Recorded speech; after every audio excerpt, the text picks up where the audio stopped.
Shalom. Hari ini kita akan bersama-sama membaca firman Tuhan yang terambil dari 1 Petrus 1 ayat 3 sampai ayat 12. 1 Petrus 1 ayat 3 sampai ayat 12. Kita akan membacanya saling sahut bersautan. Saya akan awali ayat 3, jemaat 4 dan seterusnya. Saling ganti bergantian sampai ayat yang ke-12. Terpujilah Tuhan dan Bapa Tuhan kita Yesus Kristus, yang karena rahmat-Nya yang besar telah melahirkan kita kembali oleh kebangkitan Yesus Kristus dari antara orang mati, kepada suatu hidup yang penuh pengharapan. Ayat 4. Untuk menerima suatu bagian yang tidak dapat binasa, yang tidak dapat cemar, dan yang tidak dapat layu, yang tersimpan di sorga bagi kamu. Yaitu kamu yang dipelihara dalam kekuatan Tuhan karena imanmu, sementara kamu menantikan keselamatan yang telah tersedia untuk dinyatakan pada zaman akhir. Bergembiralah akan hal itu, sekalipun sekarang ini kamu seketika harus berduka cita oleh berbagai-bagai pencobaan. Maksudnya semuanya itu ialah untuk membuktikan kemurnian imanmu yang jauh lebih tinggi nilainya daripada emas yang panah yang diuji kemurniannya dengan api. Sehingga kamu memperoleh puji-pujian, kemuliaan dan kehormatan pada hari Yesus Kristus menyatakan dirinya. Sekalipun kamu belum pernah melihat Dia, namun kamu mengasihinya. Kamu percaya kepada Dia, sekalipun kamu sekarang tidak melihatnya. Kamu bergembira karena sukacita yang mulia dan yang tidak terkatakan. Karena kamu telah mencapai tujuan imanmu, yaitu keselamatan jiwamu. Keselamatan itulah yang diselidiki dan diteliti oleh nabi-nabi, yang telah bernubuat tentang kasih karunia yang diuntukkan bagi kamu. Dan mereka meneliti saat yang mana dan bagaimana yang dapat dimaksudkan oleh Roh Kristus yang ada di dalam mereka, yaitu roh yang sebelumnya memberi kesaksian tentang segala penderitaan yang akan menimpa Kristus dan tentang segala kemuliaan yang menyusul sesudah itu. Kepada mereka telah dinyatakan bahwa mereka bukan melayani diri mereka sendiri, tetapi melayani kamu dengan segala sesuatu yang telah diberikan sekarang kepada kamu dengan perantaraan mereka, yang oleh Roh Kudus yang diutus dari sorga menyampaikan berita Injil kepada kamu, yaitu hal-hal yang ingin diketahui oleh malaikat-malaikat. Kita sambut firman Tuhan. Kapot lecha Adonai Elohenu kapot lecha. Segala kemuliaan ya Adonai Tuhanku, kemuliaan bagimu. Saudara yang dikasihi Tuhan, judul kita bulan ini Refine. Refine dalam pengertian harfiah itu sudah baik, lebih baik lagi. Jadi menjadi lebih baik.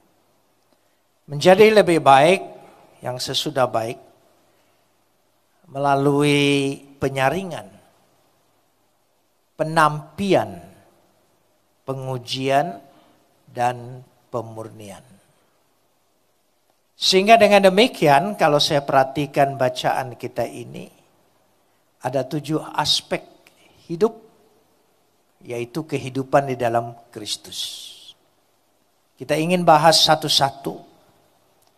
Aspek yang pertama dikatakan kalau saya simak dan kita simak baik-baik dengan firman Tuhan.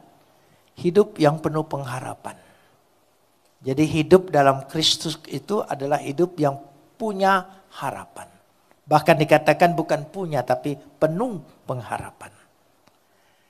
Terpujilah Tuhan dan Bapa Tuhan kita Yesus Kristus yang karena rahmat-Nya yang besar telah membuat kita lahir kembali melalui kebangkitan Kristus dari antara orang mati kepada hidup yang penuh pengharapan.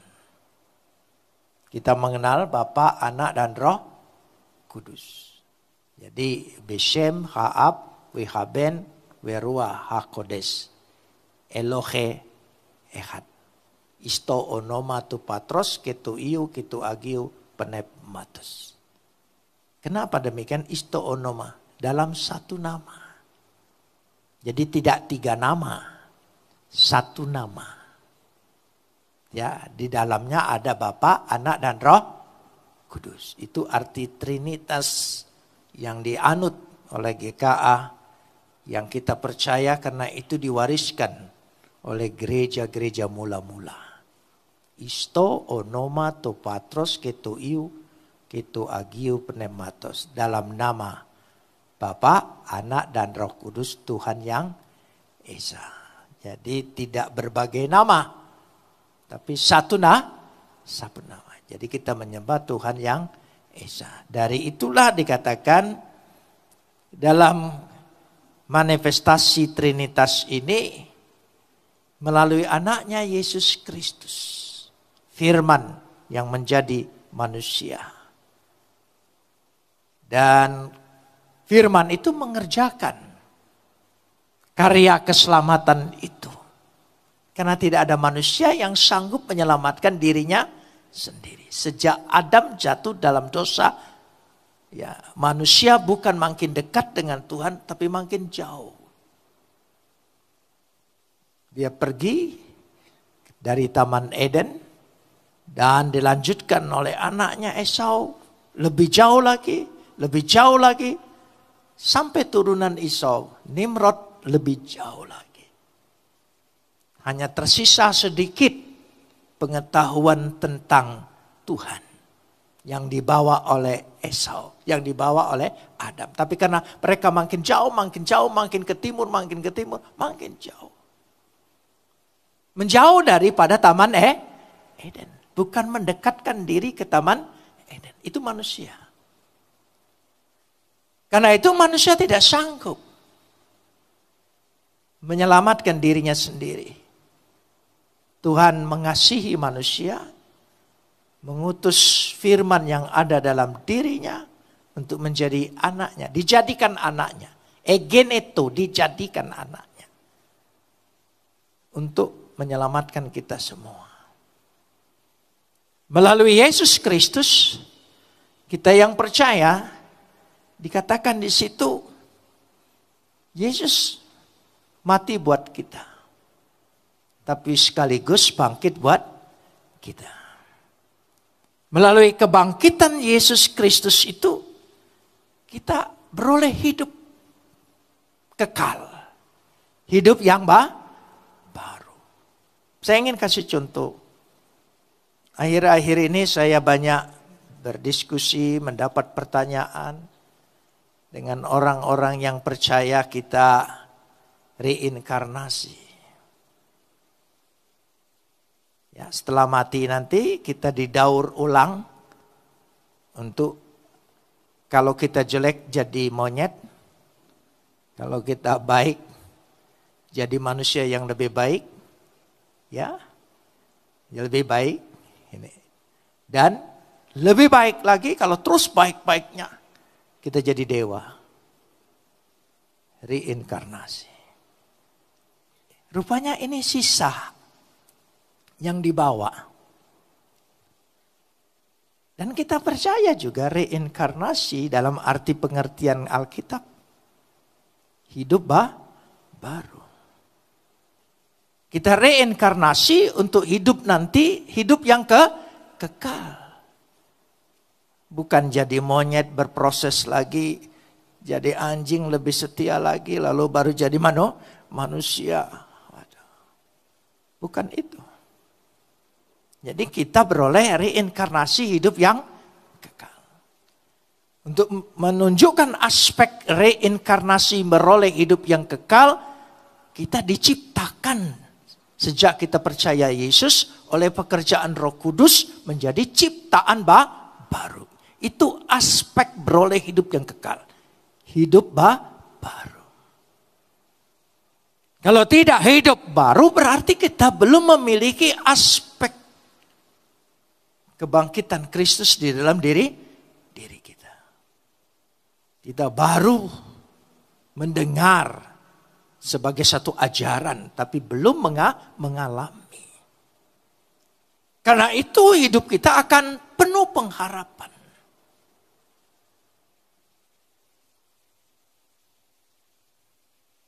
Maka kalau saya ambil bahasa yang ekstrim, putus asa itu dosa.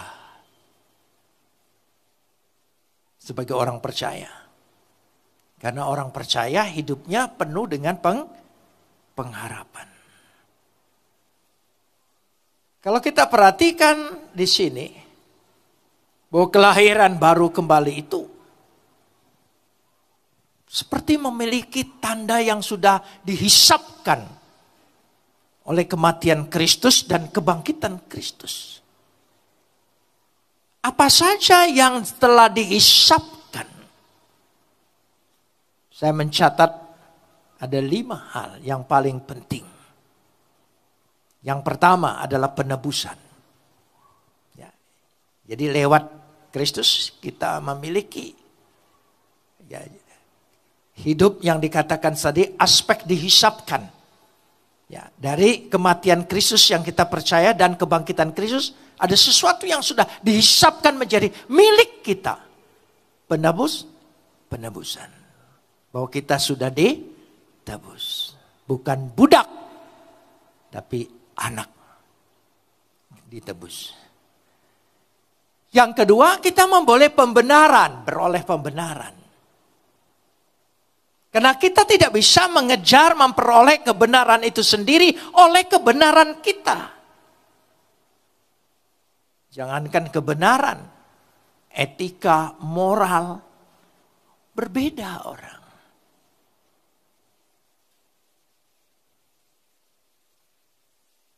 Kalau ada orang tua jalan lalu anak lewat di depan jalannya, begini betul nunduk begini. Itu dulu. Apa anak sekarang bisa dibilang kurang ajar kalau hanya begini saja? Tidak. Berarti etika moral itu berkembang. Kebenaran tidak bisa dimiliki oleh manusia. Kebenaran itu universal, kebenaran itu hakiki, kebenaran itu hanya datang dari Tuhan.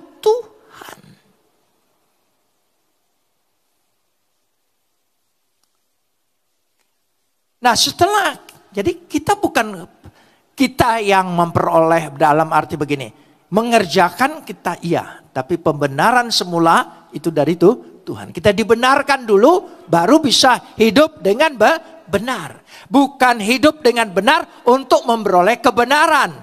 Tapi kita dibenarkan dulu. Bagaimana orang yang tidak menjadi anak bisa mendapat waris?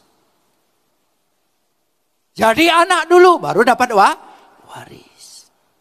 Itu pemikirannya. Jadi yang kedua tadi adalah pembenaran. Yang ketiga adalah pendamaian. Karena bagi Tuhan dosa itu musuh. Tapi karena Kristus menebus kita, kita diperdamaikan. Tidak lagi dengan hukuman, tapi dengan kasih karunia. Tolong diingat itu. Ya, jadi kita tidak lagi berada di bawah hukuman sebagai orang yang terhukum. Yang nanti lewat pengadilan bakal dibebaskan. Bukan itu. Kita sudah diperdamaikan lebih dulu. Nanti pengadilan akhir itu untuk memperoleh mahkota. Supaya ini menjadi prinsip pegangan kita, makin tahun kita harus makin dewasa. Karena dunia makin lama makin kacau. Dan ajaran-ajaran yang menyesatkan dan menyelewengkan makin berkembang biak. Sehingga mungkin umat bingung. Tapi saya berharap warga GKA tidak boleh bingung. Malahan dia mendapat inspirasi untuk meningkatkan pengertiannya tentang firman supaya lebih dewasa. Yang ketiga adalah penyucian. Jadi kita sudah disucikan, sudah ditahirkan.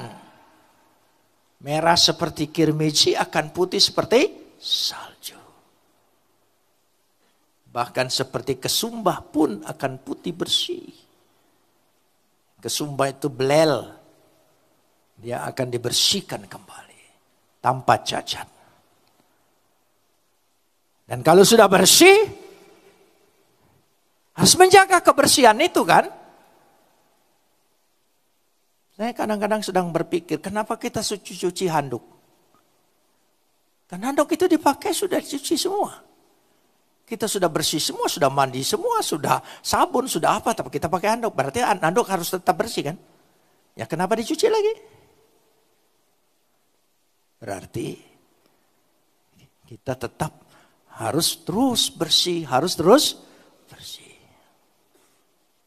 Nah kalau itu dipakai juga dalam kerohanian kita, tingkah laku kita, hidup kita berproses terus. Pasti Jemaat GKA tahun 2024 ini betul-betul lebih baik. Refine. Amin, beri kemuliaan, refine. Jadi lebih baik. Semuanya. Seluruhnya. Dan yang kelima, pembebasan. Jadi dari aspek kelahiran baru kita mendapat 5 aspek yang sudah dihisapkan Tuhan. Yaitu pembebasan. Kita sudah merdeka. Jadi itu penting sekali. Jangan sampai punya mental budak. Ya. Bangsa kita dijajah begitu lama oleh Belanda. Ada orang Belanda. Sudah. Walaupun saya tidak terlalu yakin apa betul 350 tahun. Ya, karena Indonesia belum bersatu seperti ini, masih kerajaan. Tapi saya suka heran lihat mental budak itu masih ada. Di pesawat aja saya. Mbak, permisi, mau minta tolong. Kayak enggak terlalu dipedulikan. Excuse me. Oh, baru dia datang. Rupanya orang asing lebih dihormatin daripada bangsanya sendiri. Heran. Dia sendiri tidak menghormati dirinya sendiri, bangsanya sendiri. Bagaimana dia mau dapat harga orang lain? Ini mental masih mental budak. Masih banyak hal-hal yang seperti itu. Jadi dengan kata lain kita sudah dibebaskan. Amin. Ya, ada 5 aspek tentang dihisapkan. Kita ikrarkan bersama hari ini. Katakan, saya sudah ditebus. Tidak punya hutang apa-apa lagi. Amin. Yang kedua, saya sudah dibenarkan. Tidak ada kesalahan yang mengutuk, yang mengikuti saya, yang mengikat saya. Saya sudah didamaikan. Saya tidak menerima lagi kutukan Tuhan apapun. Saya sudah disucikan. Saya sudah dibebaskan. Nah, aspek kebangkitan Kristus ini, inilah yang mendatangkan kehidupan yang kekal tadi kan. Yang semua kita lihat. Sehingga kasih karunia Tuhan itu memiliki kekuatan. Kekuatannya untuk mendapat pengharapan di dalam hidup. Hidup yang penuh pengharapan. Ini yang pertama. Hidup yang penuh pengharapan. Ya. Hidup yang penuh pengharapan. Coba katakan bersama. Pengharapan yang selalu hidup. Bisa mengerti maksudnya? Jadi apapun masalah yang kita hadapi, sebagai manusia dimanapun juga dalam pergumulan sama. Tapi yang beda, kita punya pengharapan. Dan pengharapan kita selalu hidup. Itu membedakannya. Mau agama apapun, mau keyakinan apapun, yang namanya manusia hidupnya sama. Punya masalah. Rupanya aja beda-beda. Saya lihat sapi kok sama ya. Apa punya pergumulan yang sama? Ya. Jadi sudahlah.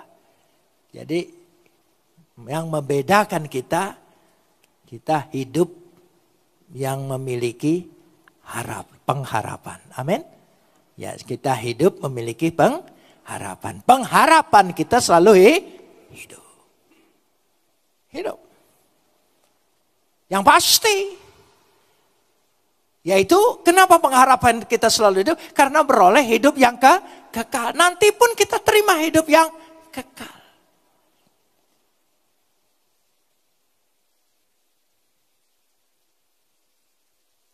Menantu saya baru kehilangan ibunya. Tentu sedih. Kayaknya sebentar saja kita berjumpa, memiliki, saling memiliki. Hilang itu tidak kekal, yang hilang itu tidak kekal, yang kekal itu hidup kembali. Nah, nanti akan sepuasnya di sorga. Silahkan mau sampai berabad-abad, ya, sepuas-puasnya.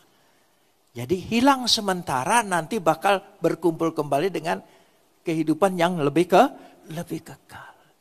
Itu yang dinamakan pengharapan kita selalu hidup. Apapun masalah kita. Karena itu putus harapan tidak boleh. Putus asa itu. Karena itu bukan ciri atau identitas atau sesuatu yang dimiliki oleh orang percaya.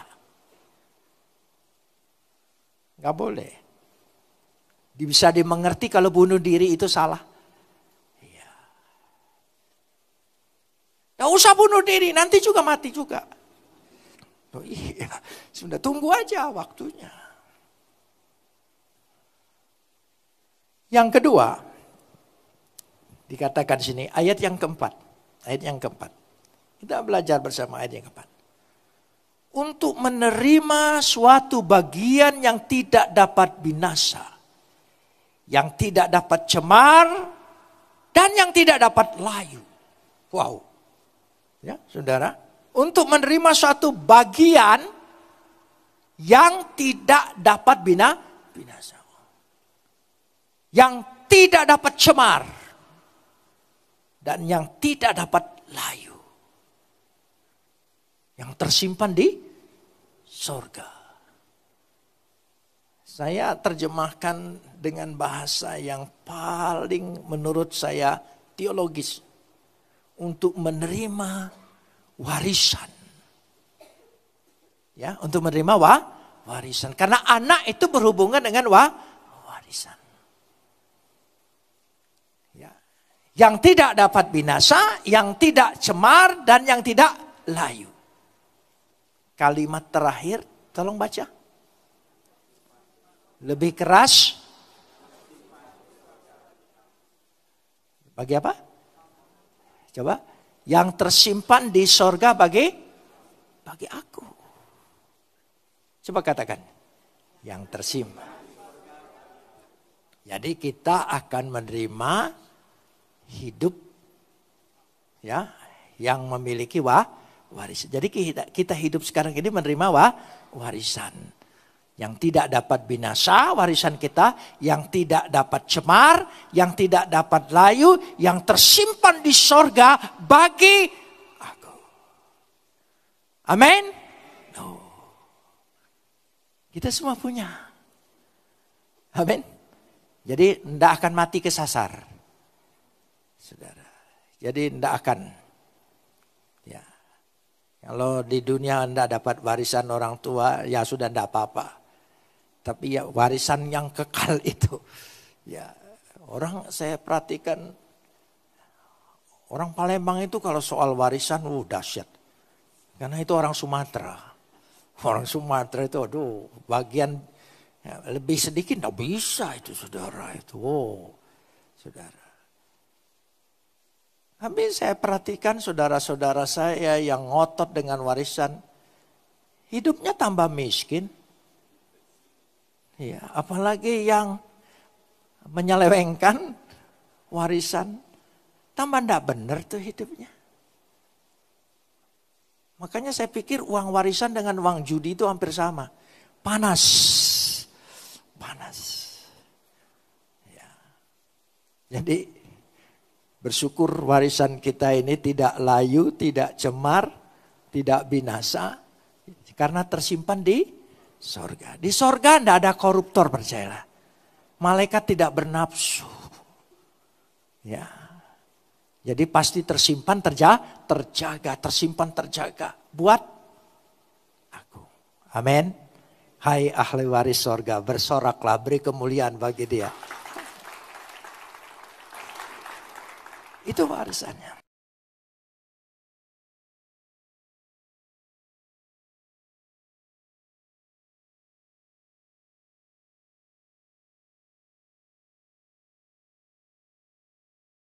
Yang kelima, saya nyatakan hidup dalam kekuatan Tuhan. Amin. Kita hidup dalam kekuatan Tuhan. Ayat 5. Yaitu kamu yang dipelihara dalam apa? Kekuatan Tuhan. Kita ini dipelihara dalam kekuatan Tuhan. Karena imanmu. Sementara kamu menantikan keselamatan yang telah tersedia untuk dinyatakan pada zaman akhir. Iman adalah sarana melaluinya kita beroleh kekuatan Tuhan. Jadi hidup kita dalam kekuatan Tuhan. Sekali lagi, hidup kita dalam kekuatan Tuhan. Kalau engkau sudah tidak kuat lagi, percayalah, kekuatan Tuhan itu yang menopang kita. Bukan karena kekuatan kita. Kekuatan kita tidak akan mampu. Banyak yang kita tidak mampu. Percayalah, kita pasti mampu, pasti bisa. Pasti bisa menjalani itu. Karena ada kekuatan Tuhan dalam diriku. Amin. Ya, ada kekuatan Tuhan. Menghadapi segala sesuatu sepertinya tidak kuat. Betul. Tapi aku tidak hidup dengan kekuatanku. Aku hidup dengan kekuatan Tuhan. Amin. Nyatakan itu, ikrarkan itu di dalam dirimu, di dalam doamu. Saya percaya kalau itu terjadi. Sehingga tidak ada beban yang tidak bisa saya pikul. Tidak ada masalah yang tidak bisa saya hadapi. Tidak ada hambatan, halangan, rintangan yang menghalangi saya. Karena aku memiliki kekuatan ilahi di dalam diriku. Katakan amin. Itu yang ketiga. Yang keempat. Ayat yang ke-6. Hidup dalam sukacita Tuhan. Bukan sukacita kita. Sukacita kita itu sebentar. Kita tertawa sedikit, gembira. Entah lihat TikTok, entah lihat Facebook, entah lihat apa. Ada hal-hal yang lucu kita ketawa. Hanya berapa detik, percayalah.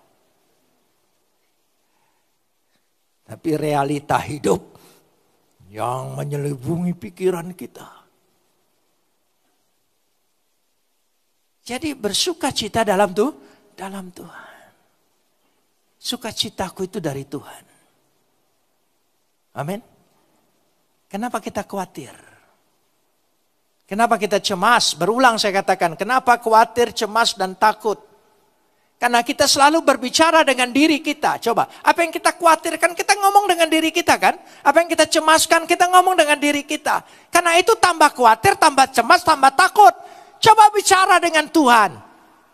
Sukacita Tuhan akan mengalir dalam diri kita. Amin. Iya. Ada masalah, ada persoalan, ngomong dengan Tuhan. Jangan ngomong dengan dirimu. Ngomong dengan diri kita tambah pusing kita. Nanti bakal begini, begini, begini. Sudah putuskan? Bisa langsung tidur? Enggak, masih diulik lagi, pikir lagi, pikir lagi, pikir lagi. Sudah ada keputusan, tapi dipikir-pikir terus. Berarti tidak pasti. Tapi kalau bicara dengan Tuhan, sukacita dalam Tuhan. Bergembiralah akan hal itu, sekalipun sekarang kamu seketika. Coba baca ayat ini. Coba kita perhatikan, simak dengan baik. Firman Tuhan itu, ketika firman Tuhan diberitakan, di situ ada pekerjaan Roh Kudus. Amin. Karena firman Tuhan ini hasil daripada ilham Roh Kudus. Karena itu saya lebih suka kita mengaca dan melihat firman Tuhan. Karena ini bukan motivasi. Saya bukan motivator. Saya hambanya Tuhan untuk memberitakan firman-Nya Tuhan. Bahasa motivasi itu hanya ya enak didengar. Bergembiralah akan hal itu sekalipun sekarang kamu, tolong sambung. Seketika harus berduka cita dalam berbagai-bagai. Saudara baca kata kuncinya seketika. Jadi apapun susah yang datang kepada kita sementara. Ada limit waktunya dia untuk menetap dalam diri dan pikiran kita. Yang tidak ada limit waktunya sukacita Tuhan yang hidup dalam hidup kita. Katakan amin. Itu yang menguasai. Jadi kalau saudara sedang berduka cita, sedang susah, ditipu orang, barang hilang atau apa. Apalagi kalau barang hilang. Lebih baik kita ngasih orang. Hilang itu lebih tidak enak saudara. Saudara kepikiran terus saudara ya. Bolak-balik. Tapi kalau ngasih orang puas kan. Makanya sebelum hilang kasihlah orang. Itu. Jadi itu. Jadi kalau setiap ada apa-apa. Ada yang membuat kita berduka cita. Kita katakan apa? Lu hanya tamu sementara. Tidak akan menetap di hatiku. Yang menetap di hatiku, di pikiranku, di jiwaku, di hidupku adalah sukacita Tuhan. Hai tamu, cepat pulang. Amin. Ya. Jadi setiap duka cita datang, tamu jangan lama-lama ya. Ini enggak baik. Sebab yang punya rumah mau makan. Gitu, sukacita Tuhan. Amin. Ya, saudara bisa hidup ini seperti ini. Ini firman Tuhan. Kalau masih menggoda duka citamu, baca lagi ayat ini. Baca lagi ayat ini. Seketika. Tidak lama. Hidup dalam sukacita Tuhan. Mengacu dengan penderitaan yang diizinkan Tuhan itu untuk menguji mutu kita. Saudara senang kan datang untuk diuji mutunya sebagai manusia yang sangat baik dan lebih baik, bisa lebih baik lagi, amin. Jadi setiap pencobaan datang kepada kita, oh ini ujian mutu. Supaya menunjukkan aku berkualitas. Amin. Jangan sedih. Ini hanya sarananya saja untuk menguji mutu aku.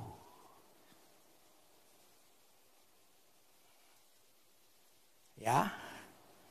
Jadi ketika kenyataan itu dalam hidup kita, itu adalah supaya menguji mutu kita supaya terlihat kualitasnya. Supaya terlihat. Karena itu, ya pada ayat yang ke-7, ya ayat yang ke-7, ya ayat yang ke-7 dulu. Hidup dalam pemurnian. Jadi kita hidup ini dalam pemurnian. Maksud semuanya itu ialah untuk membuktikan pemurnian hati imanmu. Yang jauh lebih tinggi nilainya daripada emas yang fana yang diuji kemurniannya dengan api. Sehingga kamu memperoleh puji-pujian, kemuliaan, kehormatan pada hari Yesus Kristus menyatakan dirinya. Salah satu pengertian daripada refine. Kita terus menerus dimurnikan.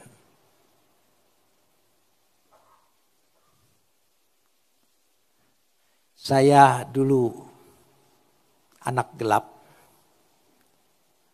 Baca Alkitab menjadi anak terang.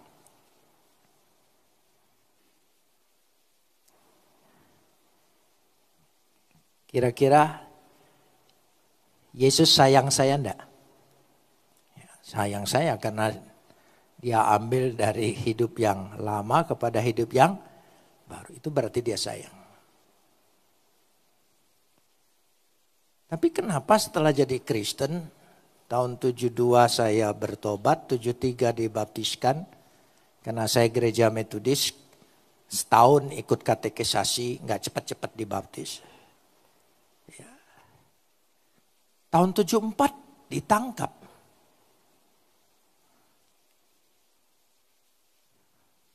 Saya baca, engkau akan beberapa saat saja di penjara. Ya, saat itu pengertian saya ya berapa hari gitu, berapa minggu gitu. Karena sebelumnya setiap demo, karena saya ini korlap, komando lapangan, selalu yang ditangkap saya. Tapi hanya beberapa hari, lepas lagi berapa hari. Jadi saya berpikir waktu di penjara ini hanya berapa hari. Udah berbulan-bulan, kenapa Tuhan tidak tolong? Ada sih rasa kecewa. Ini benar enggak pilihan saya ini? Ada. Saya baca Alkitab, Tuhan itu ajaib, dahsyat, hidup. Saya berdoa seperti hampa tidak didengar. Bahkan di dalam penjara makin mengalami masa-masa pemeriksaan yang keras dan ketat.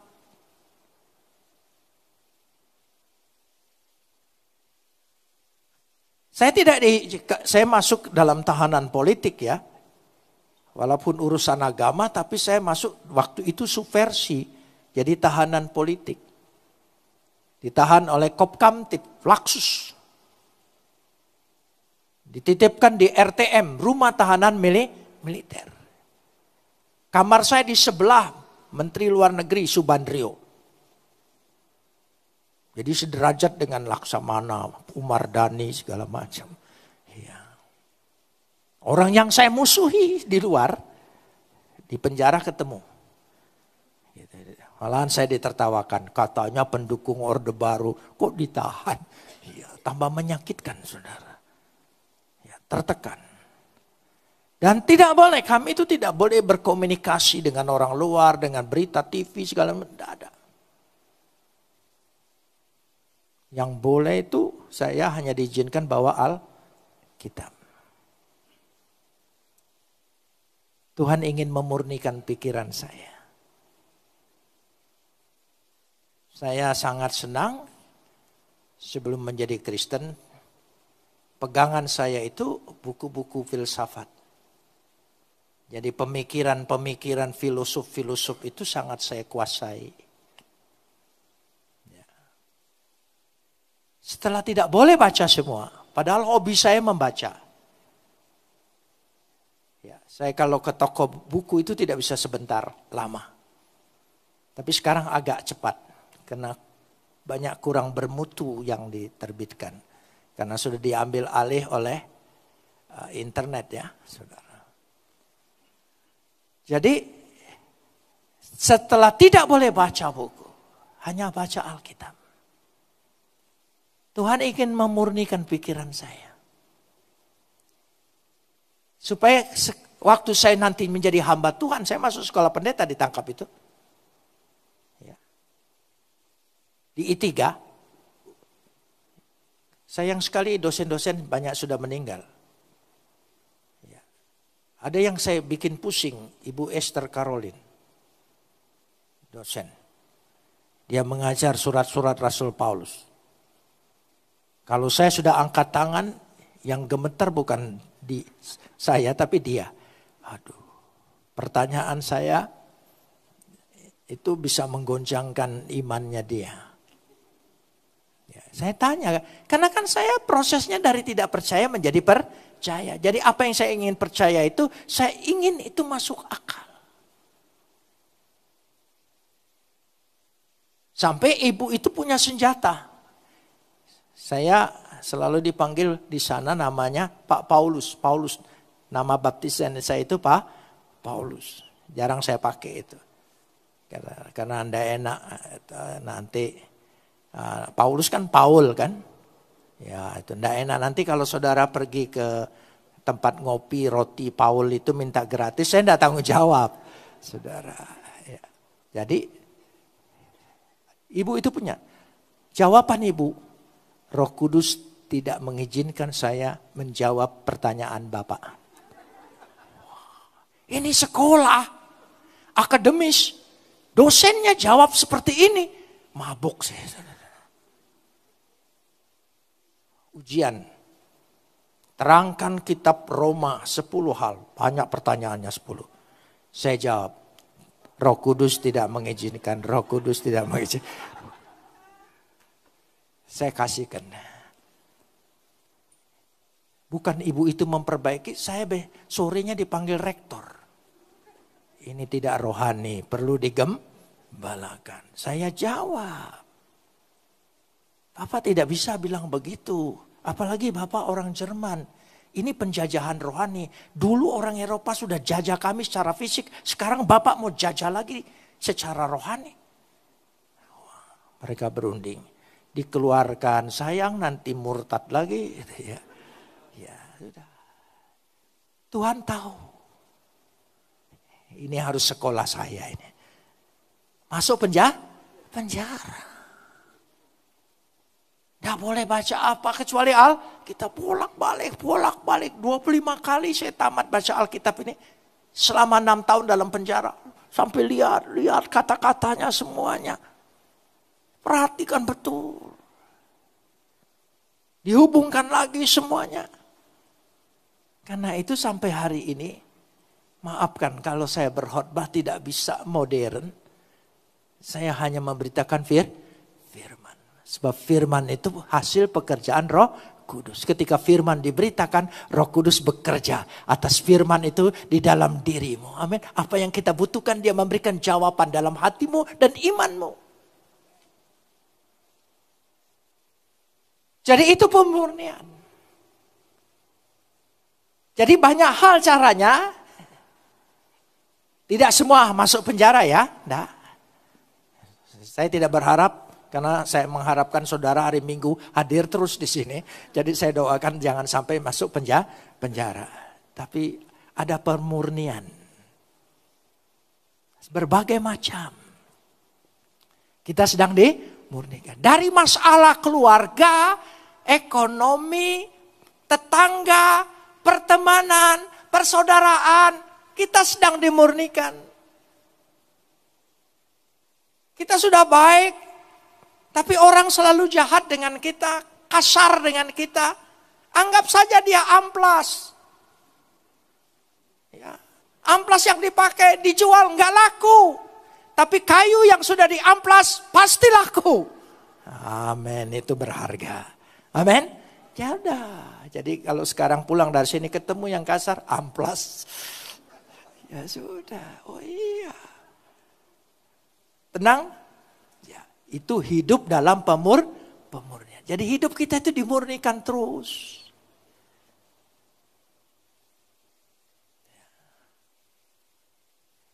Suami istri saling memurnikan. Nah, amplas-amplasan lah. Bahaya juga ya. Ya, sudah. Jadi jauh lebih tinggi dari nilai emas. Ya, menjelaskan imanmu.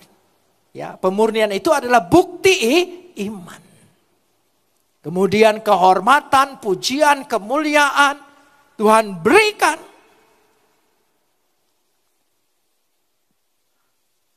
Ada yang membuat saya suka cita setelah lewat 6 tahun penjara itu. peristiwa itu. Sekarang mungkin sudah terbiasa. Orang jadi dari agama lain jadi Kristen ditangkap, udah biasa. Tapi kadang-kadang kata-katanya sendiri salah. Masa sesembahan orang Ka'bah dihina-hina. Ya enggak ada gunanya itu saudara. Itu bagi saya. Yang lari ke Amerika bilang 300 ayat suci orang supaya dikoreksi, dibersihkan. Saya 6.666 semuanya enggak saya percayai, enggak apa-apa. Ya ngapain harus dikoreksi-koreksi lagi. Nah, apa yang sukacitanya? Setiap saya ketemu, setelah pertobatan saya, dan saya keluar dari penjara. Sekarang saya setiap ketemu orang. Kemarin aja hari Jumat ketemu Dirjen. Pak, saya waktu masih pakai baju merah putih, SD maksudnya saudara. Sudah baca buku Bapak, Pembelaku yang Agung, jadi pegangan saya. Oh iya. Banyak yang lain ketemu. Orang-orang berpangkat di Lanut Sulaiman, undang Natal, semua salam saya. Gitu. Saya mau salamnya begini aja kan, masih COVID gitu, takut. Gitu. Tapi dasar orang batak, salam lah Pak. Gitu. Dipegangnya lah tanganku dipaksa. Gitu. Sudah kolonel, ya sudah laksamana. Dulu saya masih SD, saya sudah ikut KKR di Tarutung, di Karo. Hati saya senang, luar biasa.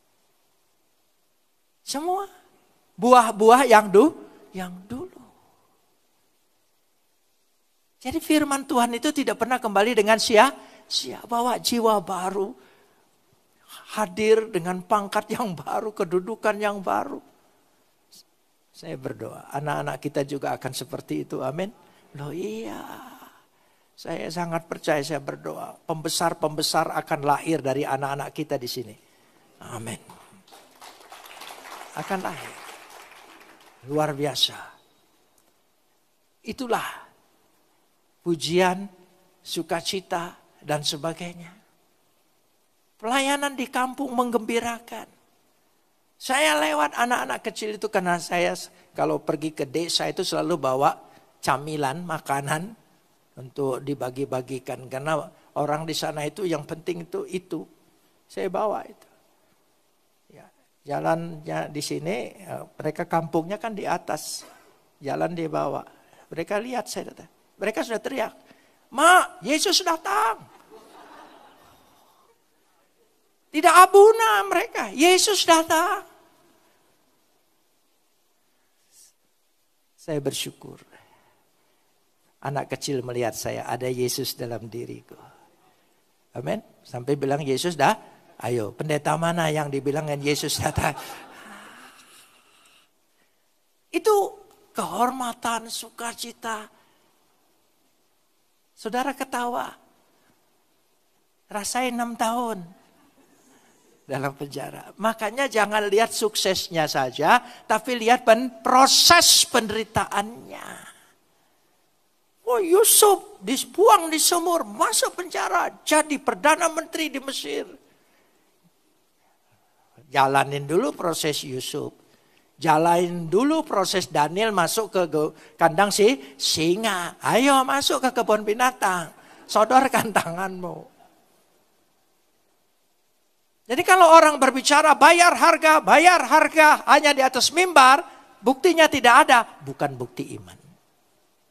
Itu baru wacana. Karena itu Tuhan perlu kita mengalami apa?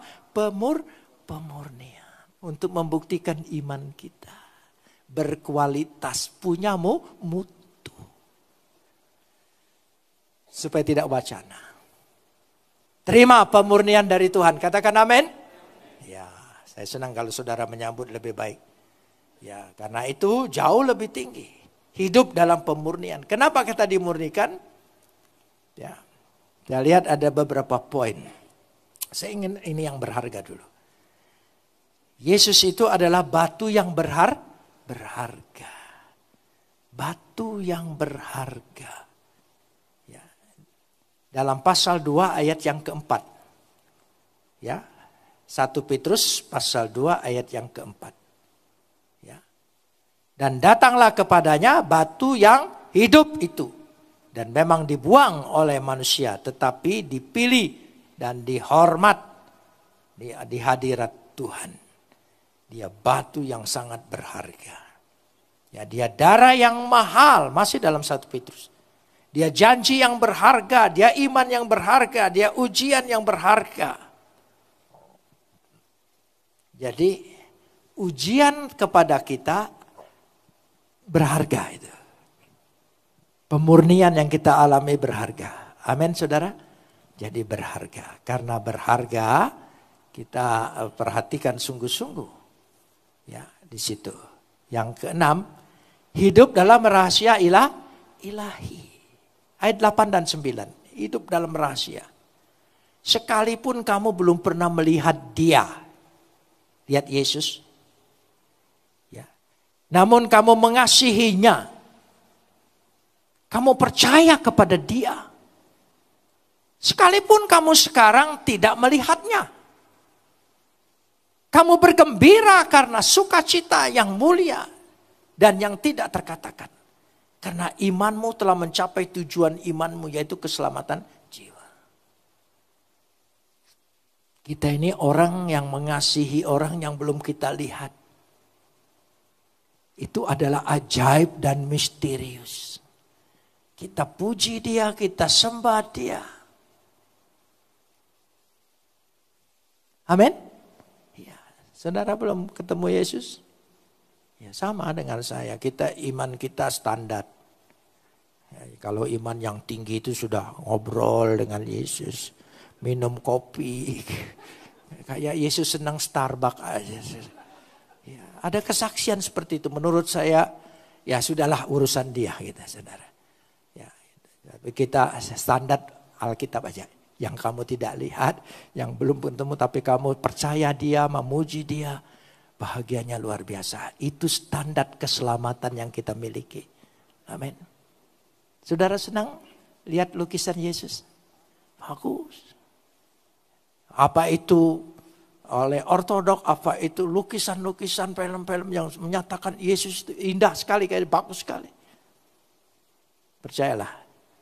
1.000.000 kali lebih indah ketika kita bertemu muka dengan muka. Amin. Oh, lebih indah, lebih segala-galanya, penuh kemuliaan dahsyat. Amin. Ya, Yesus itu tidak foto editan di Instagram atau di TikTok, saudara. Dia lebih indah dari segalanya. Tapi aku percaya, meskipun aku belum diizinkan melihat. Ya, aku memuji dia, aku percaya dia. Dahsyat, misterius. Inilah misteri ilahi. Saudara bisa percaya? Amin. Bukan karena kita. Iman yang Tuhan berikan. Tuhan taruh. Dan saya percaya itu. Sehingga beroleh hidup dalam keselamatan yang kekal. Dinyatakan itu semua. Ya. Dan mereka meneliti pada ayat 11 sampai ayat 12. Kepada mereka telah dinyatakan bahwa mereka bukan melayani diri sendiri tetapi melayani kamu dengan segala sesuatu yang telah diberitakan sekarang kepada kamu dengan perantaraan mereka yang oleh Roh Kudus yang diutus dari sorga menyampaikan berita Injil kepada kamu. Nah ini surat-surat yang kita baca ini, ya, kitab yang kita baca ini pekerjaan Roh Kudus.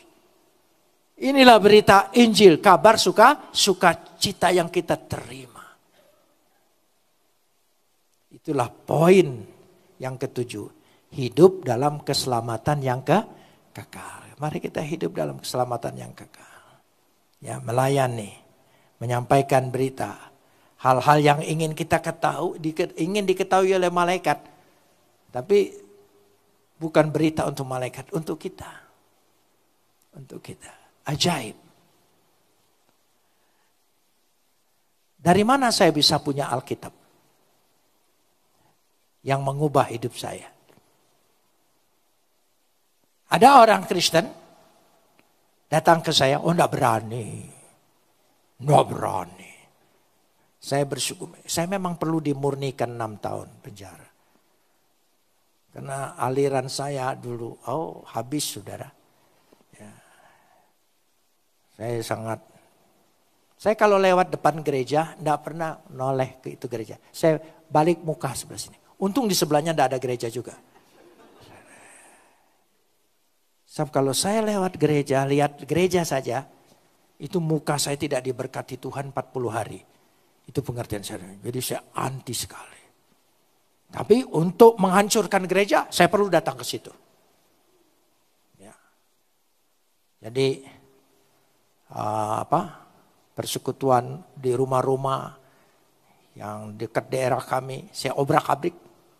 Pokoknya di Bandung habis dah, di obrak-abrik. Kesempatan itu saya pakai betul. Gitu. Jadi kalau sekarang pos-pos pelayanan saya di obrak-abrik, saya bilang ya apa yang kutabur sekarang kutuai dah apa-apa. Itu kecil. Kamu itu anak buah dulu pasti pikiran kecil. Saya lebih dari itu. Gitu. Nah, sudah. Jadi di Jalan Kebonjati Bandung, ada gereja GKI, Kebonjati. Sebelah sana sedikit simpangan itu gereja Pasundan. Saya tidak tahu masih ada atau tidak gereja Pasundan yang karena suka dijual-jual di situ. Karena gereja Pasundan yang di Pasir Kaleke dijual masalahnya. Kami serbu. Karena PKI Antek Soekarno sudah habis semua.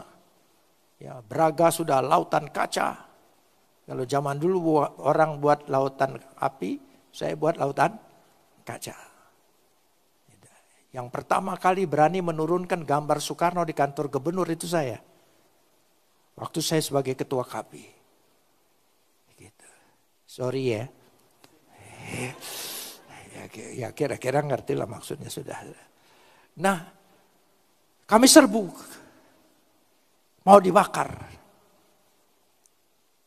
Sayangnya waktu itu diizinkan karena sedang kerusuhan, itu banyak warung-warung kecil di depan gereja itu. Tukang ban dan sebagainya. Jangan dibakar, nanti kami pun juga kebakar. Oh ya sudah saya bilang. Bakar saja isinya. Taruh semua halaman. Perintahkan anak buah. Jadi saya perintahkan. Tidak ada yang keluar. Kenapa belum aja saya bilang. Bangkunya berat-berat kak. Katanya. Tahu sendiri bangku GKI kan. Berat-berat karena bersatu dengan tempat berlutut. Kita jati semua lagi. GKI gereja kaya lagi saudara ya. Bangkunya. Kalau kita bontang-banting ini berat. Berat. Lalu apa? Masa kita sia-sia ke sini? Nah, orang GKI kan nyimpen Alkitab sama buku nyanyian kan di depan bangkunya gitu. Nggak dibawa pulang. Gitu. Jadi, itu saja saya bilang. Kumpulkan semua. Minta minyak tanah di depan. Saya siram. Tapi sebelum dibakar, saya bilang, coba ambil dulu satu kenang-kenangan. Nah, makanya Alkitab saya itu yang pertama kali ada minyaknya. Ambil, buat kenang-kenangan. Bahwa kita sudah menjajah daerah sini. Sifat penjajahnya ada di saya waktu itu. Kita baru yang lain kita bakar, sudah selesai. Kita cari sasaran lain. Alkitab itu tersimpan lama. Sebab saya kan pencinta buku. Jadi buku apapun saya simpan. Saya simpan. Nah, pada waktu proses menyelidiki, itulah dari Alkitab itu. Cara Tuhan itu luar biasa. Lewat itu semua. Banyak orang tidak menyangka saya jadi Kristen. Betul. Jangankan keluarga, jangankan teman dekat, pemerintah pun tidak percaya saya jadi Kristen, maka ditahan lama. Gitu. Jangankan itu, saya sendiri nggak nyangka kadang-kadang. Loh ya, setiap kali Lebaran, ya maklum, anak dari kecil terlahir di situ, Lebaran itu kenangan yang terindah. Setiap kali Lebaran saya suka dengar malam mau Lebaran, suka mikir, oh saya sudah Kristen ya, sudah lama juga ya. Ya sudah lama. Kok bisa ya? Kok bisa ya? Saya sendiri bertanya, kok bisa? Karena itu Tuhan pilih saya bukan tidak lewat pemurnian, tapi lewat pemurnian. Sehingga dimurnikan etikatnya, niatnya, pikirannya, hatinya, semuanya. Luar biasa. Itulah hidup dalam keselamatan. Kita hidup dalam keselamatan. Bersyukur. Rencana Tuhan itu indah. Dulu ku tak mengerti. Sekarang ku baru tahu. Jadi percayalah. Apa saja yang kita alami. Pencobaan, ujian, pemurnian. Ujungnya indah. Katakan amin. Ya, saudara pasti menerima keindahan Tuhan itu dalam hidup kita. Baik, kita berdoa.